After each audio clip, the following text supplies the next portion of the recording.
بھاری۔ University of Texas سے منسلک ماہر جراثیمیات وینٹ منچرے کی تشریح نہایت دلچسپ ہے۔ انہوں نے کرونا وائرس کی نوکوں کو ہیمبر یعنی ہتھوڑا قرار دیتے ہوئے لکھا ہے کہ وائرس کے اوپر کے حصے میں 3 مختلف اشکال کے ہتھوڑا نما پروٹینز ہوتی ہیں۔ اگر انسانی جسم کا مدافعتی نظام اسے روکنے کی کوشش کرے تو یہ کہ ایک کے بعد دوسرا ہتھوڑا استعمال کرتا ہے۔ انہوں نے کرونا جراثیم کی ایک پروٹین کو پروف ریڈنگ پروٹین سے تعبیر کی ہے، یعنی یہ نوکدار پروٹین ریپلیکا کے عمل کے دوران ہونے والی کوتاہیوں کا مسلسل جائزہ لیتی رہتی ہیں اور اسے اسی وقت دور کر لیتی ہیں۔ جراثیم کی پروف ریڈنگ پروٹین حملہ ناکام ہونے کی صورت میں ریپلیکا کی تیاری کا عمل بدل دیتی ہے۔ تبدیلی کے اس عمل میں وائرس کمزور پڑ جاتے ہیں۔ بیکٹیریا کے برعکس یہ خود پیدائش کا عمل شروع کرنے کے قابل نہیں ہوتے۔ یہ میزبان جسم کے صحت مند خلیوں کو ہی ریپلیکا کی تیاری میں استعمال کرتے ہیں۔ ناکامی کی صورت میں پیداوار کم ہو جاتی ہے، جس کے بعد انہیں ہلاک کرنا آسان ہو جاتا ہے۔ انسانی جسم میں داخل ہوتے ہی سارس اپنی نوکدار پروٹین کی مدد سے میزبان پروٹین کو نقصان پہنچاتے ہی اس میں گھس جاتے ہیں۔ ان جراثیم کو کرونا اسی لیے کہا جاتا ہے کہ ان کی اوپری تہ میں نہایت خوبصورت تلوار جیسی نوکدار پروٹینز ہوتی ہیں۔ یہ جراثیم انسان کے مالیکیول کی پیداوار نظام کو کنٹرول کر لیتے ہیں اور اسے جراثیم پیدا کرنے پر لگا دیتے ہیں۔ یہیں سے اصل بگاڑ شروع ہوتا ہے۔ اس سے پہلے کہ جسم میں وائرس کی کوئی علامت ظاہر ہو، کرونا آنن فانن اپنے ہی کزن پیدا کرنا شروع کر دیتا ہے۔ رفتار بہت تیز بلکہ بہت تیز ہوتی ہے۔ پلک جھپکنے میں کئی ہزار وائرس پیدا ہو جاتے ہیں۔ ان کی اگلی منزل پھیپھڑے ہیں، جہاں یہ ناک اور گلے جتنے کنڈیگس تو نہیں رہتے لیکن جان لیوا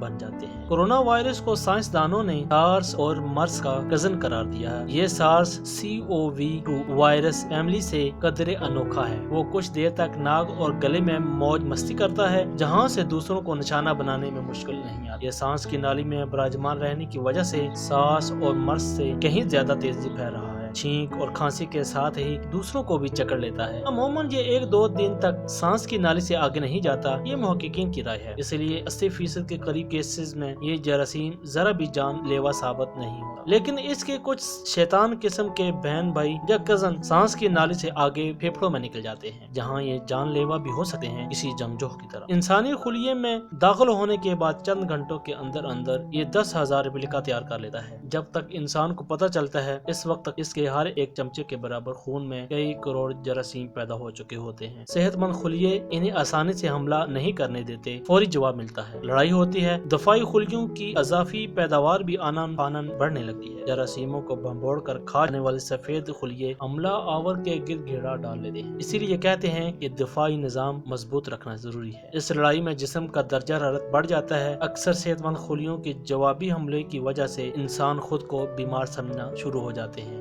جان ہاپکنس یونیورسٹی میں کافی سرکھپائی کی جا رہی ہے۔ ماہر جراثیمیات اینڈرو پوکیز کا کہنا ہے کہ کرونا وائرس کی مثال راہزن جیسی ہے۔ یہ کسی کے گھر میں گھستا ہے، اس کے کھانے پینے کی اشیاء کھاتا ہے اور نکلنے سے پہلے ہزاروں بچے بھی چھوڑ جاتا ہے۔ بدقسمتی سے انسان کے پاس کا کوئی علاج موجود نہیں۔ جراثیم کو مارنے والی دوائیں موجود نہیں ہیں۔ جتنی بھی دوائیں ہیں وہ دراصل جراثیموں کے کاموں کو روکنے کی کوشش کرتی ہیں۔ پینسلین کی مثال لے لیجئے، یہ جراثیم کو نہیں مارتی بلکہ انسانی مالیکیول کے گرد گھیرا ڈال لیتی ہے، جسے جراثیم اپنے حملے کے لیے استعمال کرتے ہیں۔ عام فہم لفظوں میں پینسلین جراثیم اور مالیکیول کے درمیان دیوار بن جاتی ہے۔ دونوں کا ملاپ نہ ہونے سے جراثیم بیماری پھیلانے میں ناکام ہو جاتے ہیں۔ انسان کئی ہزار قسم کے بیکٹیریا کے خلاف لڑ رہا ہے، لیکن چونکہ انسانی خلیے یہ پروٹین یعنی پینسلین میں استعمال کی گئی پروٹین استعمال نہیں کرتے، لہٰذا اسے نقصان بھی نہیں ہوتا۔ جراثیموں کی اپنی کوئی مشینری نہیں ہوتی، وہ ہماری ہی مشینری استعمال کرتے ہیں۔ اسی لیے وائرس کو ہلاک کرنے والی منفرد ادویات درکار ہیں۔ ہم اسٹینفورڈ یونیورسٹی ماہر جراثیمیات فلا کیرگارڈ سے ملتے ہیں۔ وہ کہتے ہیں کہ چونکہ ہر جراثیم منفرد ہوتا ہے، لہٰذا کسی ایک بیماری میں مؤثر اینٹی وائرل دوا دوسری بیماری میں کام نہیں کرتی۔ کیونکہ وائرس خود میں تیزی سے بدلاؤ لاتے رہتے ہیں، چنانچہ انسان ان پر کنٹرول کرنے کی ادویات بنانے میں ناکام رہا ہے۔ HIV کی دوائیں بھی اسی لیے غیر مؤثر رہی ہیں۔ ہماری جدید میڈیسن کو بدلتے ہوئے وائرس کا مقابلہ کرنے کی کیا رہنا چاہیے، لیکن کبھی کبھار وائرس خود کو اس تیزی سے بدلتا ہے کہ دوا تیاری کے مرحلے میں ہی